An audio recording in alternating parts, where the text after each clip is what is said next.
यानी 7 खबरें और दिलचस्प जानकारियां एक साथ। आज महाराष्ट्र और झारखंड में विधानसभा चुनाव की तारीखों वाला कैलेंडर रिलीज हो गया। महाराष्ट्र में एक चरण में 20 नवंबर को मतदान होगा। झारखंड में 2 चरणों में 13 और 20 नवंबर को वोटिंग होगी। दोनों राज्यों में 23 नवंबर को नतीजे आएंगे। इन दोनों राज्यों के अलावा आज उपचुनावों की तारीखों का ऐलान भी हो गया है। देश की 48 विधानसभा और 2 लोकसभा सीटों पर उपचुनावों की घोषणा की गई। यूपी की 9 सीटों पर उपचुनाव के लिए 13 नवंबर को वोटिंग होगी। अयोध्या की मिल्कीपुर सीट पर चुनाव का ऐलान नहीं किया गया है। कोर्ट में याचिका की वजह से मिल्कीपुर में चुनाव की घोषणा नहीं हुई है। 23 नवंबर को सभी जगहों पर चुनावी नतीजे आएंगे। सत्ता में आज सीट शेयरिंग और समीकरण वाली इनसाइड स्टोरी भी आपको बताएंगे। आज सत्ता में कनाडा के प्रधानमंत्री जस्टिन ट्रूडो की धूर्तता को डिकोड करेंगे। आपको बताएंगे कैसे ट्रूडो एंड कंपनी भारतीय एजेंट्स के बाद अब बिश्नोई गैंग का नाम लेकर भारत पर सवाल उठा रही है। ट्रूडो की कूटनीतिक धूर्तता का जे फैक्टर भी बताएंगे। पाकिस्तान में एससीओ समिट हो रहा है। भारत के विदेश मंत्री एस जयशंकर इस्लामाबाद पहुंच चुके हैं। थोड़ी देर बाद शहबाज शरीफ वेलकम डिनर भी देंगे। सत्ता में आपको बताएंगे भारत के साथ द्विपक्षीय बातचीत के लिए कैसे पाकिस्तान तड़प रहा है और चीन के पीएम के स्वागत में कैसे पाकिस्तान बिछ चुका है। यूपी बहराइच में हिंसा की आग बुझ चुकी है, लेकिन इंसाफ की मांग अभी भी अधूरी है। आज सीएम योगी से पीड़ित परिवार ने मुलाकात की। मृतक राम गोपाल मिश्रा की पत्नी ने खून का बदला खून से लेने की मांग की है। सत्ता में आपको उस घर से रिपोर्ट दिखाएंगे जहां गोली चली, जहां झंडा उतारा गया था। भारत और अमेरिका के बीच आज 32,000 करोड़ की डिफेंस डील फाइनल हो गई है। भारत अमेरिका से 31 प्रीडेटर ड्रोन खरीदेगा। ये अमेरिकी MQ-9 रिपर ड्रोन का ही एक वेरिएंट है। ये ड्रोन तीनों सेनाओं को दिए जाएंगे। इसके मेंटेनेंस और रिपेयरिंग के लिए देश में ही फैसिलिटी बनाई जाएगी। सत्ता के सभी न्यूज मित्रों को मणिपुर हिंसा पर शांति वाला अपडेट भी दे दें। आज मणिपुर में शांति बहाली के लिए दिल्ली में केंद्र सरकार की अहम बैठक हुई है। बैठक में कुकी, मेती और नागा समुदाय के विधायक शामिल हुए। गृह मंत्रालय के उच्च अधिकारियों के साथ इस पर मंथन हुआ है। सत्ता में आज लेकिन सबसे पहले एक ऐसे प्रधानमंत्री की बात जिनकी जुबान पर भारत विरोधी जहर है और ख्यालों में खालिस्तान के मंगल गीत बज रहे हैं, जो सत्ता की चाहत और वोटों के लालच में खालिस्तानी एजेंडे की दिशा में बहते जा रहे हैं। और इस नियत की वजह से उन्होंने अपनी कूटनीति को भी ताक पर रख दिया है। सबसे पहले उस प्रधानमंत्री का एक संक्षिप्त परिचय सुन लीजिए। नाम है जस्टिन ट्रूडो। मौजूदा वक्त में कनाडा की सत्ता में के प्रधान हैं, जिनका पसंदीदा काम है खालिस्तानी प्रेम में भारत विरोधी एजेंडा चलाना। ट्रूडो का नया शगुफा तो आपने सुना ही होगा, जिसमें उन्होंने कहा कि कनाडा में भारतीय एजेंट्स आपराधिक गतिविधियों में शामिल हैं। लेकिन ट्रूडो के इन आरोपों का जे फैक्टर क्या है, ये देखिएगा। वैसे आज सत्ता में जस्टिन ट्रूडो के पिता के बारे में भी आपको बताएंगे कि एंटी इंडिया विचार और खालिस्तान प्रेम उन्हें कैसे विरासत में मिला है। साथ ही आज ट्रूडो का असली चेहरा भी देखिएगा, कैसे फ्रीडम ऑफ स्पीच के नाम पर वो खालिस्तानियों को बढ़ावा देते हैं। लेकिन उससे पहले जस्टिन ट्रूडो और उनके अधिकारियों के कुछ आधारहीन, सबूत विहीन और सच रहित बयान सुनते हैं, जिसे आप आसान भाषा में ख्याली पुलाव भी कह सकते हैं। दरअसल जस्टिन ट्रूडो अपनी बातों को पिछले 48 घंटे में इतना गोल गोल घुमा चुके हैं कि अब उनकी किसी भी बात पर भरोसा करने से पहले दुनिया के दूसरे नेता 100 बार सोचेंगे। 13 अक्टूबर को कनाडा ने भारत को एक लेटर लिखा, जिसमें भारतीय हाई कमिश्नर संजय वर्मा और दूसरे डिप्लोमैट्स को एक केस में संदिग्ध बताया। लेकिन जब सबूत मांगे गए तो ट्रूडो एंड कंपनी में गहरा सन्नाटा छा गया। फिर 14 अक्टूबर को जस्टिन ट्रूडो खुद सामने आए और 6 भारतीय एजेंट के कनाडा में आपराधिक गतिविधियों में शामिल होने का आरोप लगाया। लेकिन फिर से सबूत के नाम पर जुबान सिल गई। 15 अक्टूबर यानी आज तो जस्टिन ट्रूडो और उनके अधिकारियों ने हद ही पार कर दी। इस बार उन्होंने इस केस में गैंगस्टर लॉरेंस बिश्नोई का नाम ले लिया। कनाडा की पुलिस ने कहा कि लॉरेंस बिश्नोई खालिस्तान समर्थकों को टारगेट कर रहा है और यह भी कह दिया कि लॉरेंस गैंग का कनाडा में भारतीय एजेंट्स के साथ कनेक्शन है। लेकिन इस दावे का भी कनाडा ने कोई सबूत नहीं दिया है। फिर भी पूरी तैयारी के साथ ट्रूडो के विश्वास पात्र अधिकारी अखबारों को और वेबसाइट को इंटरव्यू देकर अपना एजेंडा पुश करने लगे, जिससे भारत की बदनामी हो। जरा सोचिए, ट्रूडो को लगता है कि भारत की जेल में बंद एक गैंगस्टर कनाडा में पॉलिटिकल किलिंग करवा रहा है और खालिस्तान समर्थकों को मरवा रहा है। ये खुद में कूटनीतिक मजाक नहीं है तो और क्या है। इसीलिए आज सत्ता में ट्रूडो की वैचारिक रिपेयरिंग जरूरी है। लेकिन फिलहाल तो भारत ने ही कनाडा के प्रधानमंत्री को करारा जवाब दे दिया है। विदेश मंत्रालय के बयान के अनुसार ये वही पुराने ट्रूडो हैं, वही पुराने बयान दोहरा रहे हैं और उन्हीं पुरानी वजहों से। इसकी वजह ट्रूडो सरकार का राजनीतिक एजेंडा है जो वोट बैंक की राजनीति से प्रेरित है। कई बार अनुरोध करने के बाद भी कनाडा सरकार ने एक भी सबूत भारत के साथ साझा नहीं किया। ट्रूडो का नया आरोप भी इसी लिस्ट का हिस्सा है जिनके पीछे कोई ठोस तथ्य नहीं है। स्पष्ट है कि जांच के बहाने भारत को बदनाम करने की एक सोची समझी रणनीति है। लेकिन इस जवाब के बाद भी जस्टिन ट्रूडो को सद्बुद्धि आएगी, इसकी गुंजाइश थोड़ी कम ही है। इसके पीछे की वजह है वो 5 सवाल जिनके जवाब में ही जस्टिन ट्रूडो का असली सच छिपा हुआ है।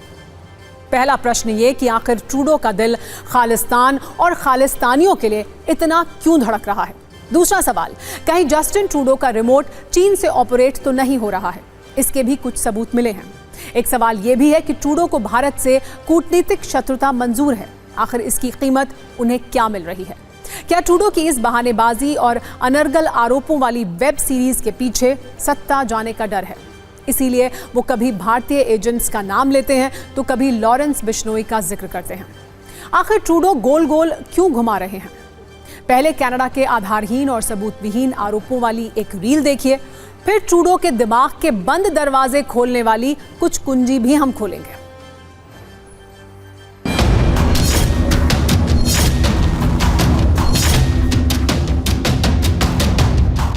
Over the past few years, and more recently, law enforcement agencies in Canada, including the RCMP, have successfully investigated and charged a significant number of individuals for their direct involvement in homicides, extortions, and other criminal acts of violence.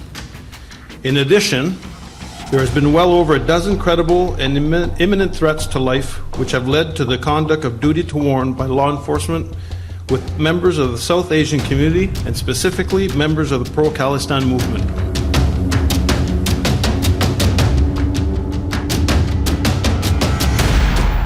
The team has learned a significant amount of information about the breadth and depth of criminal activity orchestrated by agents of the Government of India and consequential threats to the safety and security of Canadians and individuals living in Canada. Investigations have revealed that Indian diplomats and consular officials based in Canada leveraged their official position to engage in clandestine activities such as collecting information for the Government of India, either directly or through their agents.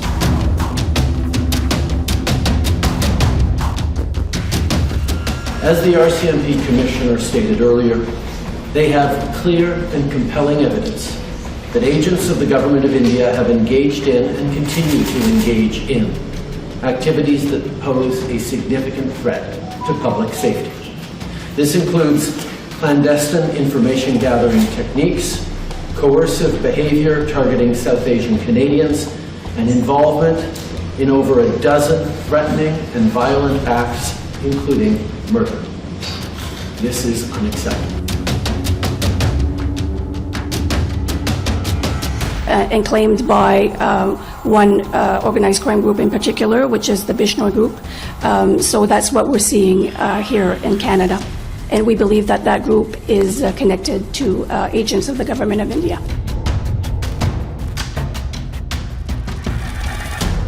The actions that are alleged to have taken place on Canadian soil are indeed a grave violation of our sovereignty and of Canada's rule of law.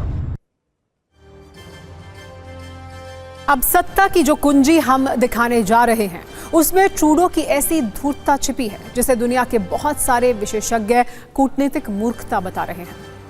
पहले ये समझिए, खालिस्तान के लिए Justin Trudeau के मन में मंगल गीत क्यों बज रहे हैं। तो जवाब है सत्ता का समीकरण, जिसकी वजह से ट्रूडो को खालिस्तान बड़ा प्यारा लग रहा है। दरअसल कनाडा की संसद में सांसदों की संख्या 338 है। इनमें बहुमत के लिए जरूरी सांसद हैं 170, जबकि ट्रूडो की लिबरल पार्टी के सांसद हैं 158। यानी ट्रूडो की पार्टी के पास सत्ता में बने रहने के लिए बहुमत नहीं है।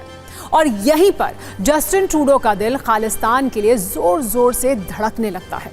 और जस्टिन ट्रूडो की इस मजबूरी का नाम है जगमीत सिंह, जिसके साथ मिलकर सत्ता पाने के लालच में ट्रूडो भारत से दुश्मनी भी मोल लेने को तैयार है। दरअसल बहुमत ना होने की वजह से ट्रूडो ने न्यू डेमोक्रेटिक पार्टी का समर्थन लिया था और इस एनडीपी का मुखिया है जगमीत सिंह। ये वही जगमीत सिंह है जो अपनी बातों से खालिस्तानी विचारों के प्रति समर्पित नजर आते हैं। कनाडा की संसद में जगमीत की पार्टी एनडीपी के कुल 24 सांसद हैं और अब तक एनडीपी के भरोसे ही ट्रूडो सरकार को सत्ता का आशीर्वाद प्राप्त था। लेकिन पिछले महीने एनडीपी ने ट्रूडो की लिबरल पार्टी से समर्थन वापस ले लिया। बावजूद इसके ट्रूडो सत्ता में बने रहे क्योंकि दूसरी पार्टी का समर्थन उन्हें मिल गया। लेकिन अब भी ट्रूडो की सत्ता अगर मगर में लटकी हुई है और यही वजह है कि ट्रूडो का मन जगमीत सिंह के एजेंडे में अटका हुआ है। ट्रूडो के सामने भारत पर बेबुनियाद आरोप लगाने की एक और वजह भी है, कनाडा की जनता का ध्यान भटकाना। कुछ वक्त पहले फूड बैंक ऑफ कनाडा की रिपोर्ट में ट्रूडो की सत्ता का सच बताया गया था। दावा किया गया था कि कनाडा में 28 लाख लोग गरीबी में जी रहे हैं। करीब 70 लाख लोगों के सामने खाने पीने का संकट है। करीब 18% आबादी को 2 वक्त की रोटी तक नहीं मिल पा रही है। और ये हाल तब है जब कनाडा की जनता करीब 40% तक टैक्स देती है। अब ट्रूडो सोच रहे हैं कि जनता का ध्यान नहीं भटकाएंगे तो अगले साल चुनाव में जनता को क्या चेहरा दिखाएंगे, क्योंकि उनके मन में अभी से सत्ता जाने का डर घर कर चुका है। एगन्स रीड इंस्टीट्यूट ने कनाडा में पिछले वर्ष और इस वर्ष एक सर्वे किया था, जिसमें पता चला कि ट्रूडो को पसंद करने वालों में भारी गिरावट दर्ज की गई है। 2023 के सर्वे में 39% लोगों ने जस्टिन ट्रूडो को नापसंद किया था, जबकि इस साल ये आंकड़ा बढ़कर 65% तक पहुंच गया है। यानी कनाडा में ट्रूडो की स्वीकृति लगातार घट रही है और उनकी खुद की पार्टी में ट्रूडो के प्रति विद्रोह बढ़ता जा रहा है। यह भी दावा है कि ट्रूडो का एक रिमोट चीन से भी ऑपरेट हो रहा है। कुछ दिन पहले कनाडा में विपक्ष की मांग पर एक आयोग बनाया गया था जिसने ये जांच की थी, क्या चीन ने 2019 और 2021 में कनाडाई संघीय चुनावों में हस्तक्षेप किया था, क्योंकि इनमें ट्रूडो को फिर से पीएम चुना गया था। कनाडा में विपक्षी सांसदों को लगता है कि आंतरिक मामलों में हस्तक्षेप करके चीन अंतर्राष्ट्रीय स्तर पर अपनी स्थिति मजबूत करने की कोशिश कर रहा है। शायद ये सारे तथ्य ट्रूडो का असली एंटी इंडिया चेहरा दिखाने के लिए काफी हैं।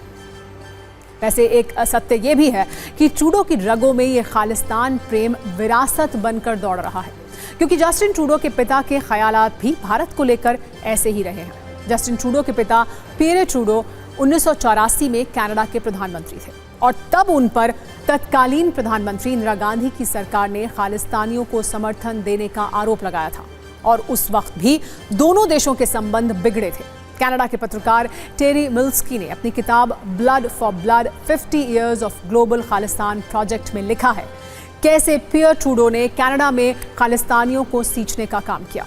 इस किताब के अनुसार 1980 के दशक में अलग सिख राज्य की मांग पर खालिस्तान आंदोलन भारत के बाहर कनाडा में भी हो रहा था, जिसके बाद तत्कालीन पीएम इंदिरा गांधी ने खालिस्तान समर्थकों पर लगाम लगाने की अपील की थी और भारतीयों को टारगेट किए जाने पर विरोध जताया था। लेकिन पियर ट्रूडो ने उनकी बात को अहमियत नहीं दी। इस डील का खौफनाक अंजाम यह हुआ कि 23 जून 1985 को कनाडा में रहने वाले खालिस्तानी आतंकियों ने एयर इंडिया के विमान में बम रखकर उसे उड़ा दिया, जिसमें 329 लोगों की मौत हो गई थी।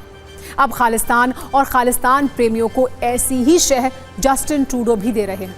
वैसे ट्रूडो ने सोचा था कि कुछ भी आरोप लगाकर वो भारत को दिक्कतों की डिलीवरी कर देंगे, लेकिन फिलहाल भारत ने ये कूटनीतिक दिक्कत उन्हें सूद समेत वापस कर दी है।